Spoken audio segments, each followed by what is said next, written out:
৬৭,০০০ শিক্ষক শূন্যপদ নিয়ে আসছে সপ্তম গণবিজ্ঞপ্তি।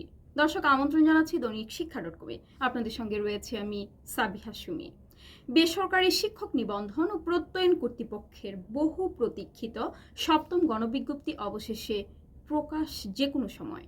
বিজ্ঞপ্তি প্রকাশের জন্য প্রতিষ্ঠানটি ইতিমধ্যে সব কার্যক্রম সম্পূর্ণ করেছে। এখন শুধু মন্ত্রণালয়ের অনুমোদনের অপেক্ষা। শিক্ষা মন্ত্রণালয়ের একাধিক কর্মকর্তা দৈনিক শিক্ষা .com-কে এ তথ্য জানিয়েছে।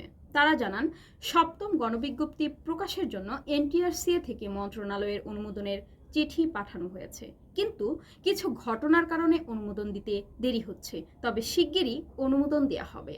কর্মকর্তারা আরও জানান, ইতিমধ্যে এনটিআরসিএ সপ্তম গণবিজ্ঞপ্তি প্রকাশের জন্য সব কার্যক্রম সম্পূর্ণ করেছে।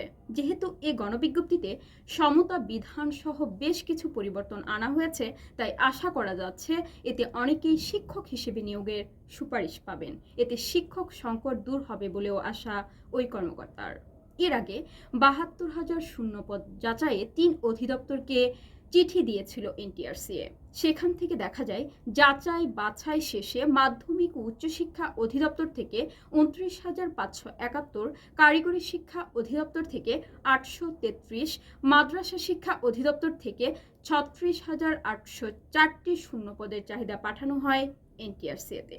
সব মিলিয়ে ৬৭,২০৮টি শূন্যপদের বিপরীতে গণবিজ্ঞপ্তি প্রকাশ করতে চলছে প্রতিষ্ঠানটি। এ বিষয়ে বিস্তারিত জানতে চোখ রাখুন দৈনিক শিক্ষা .com-এ। ধন্যবাদ।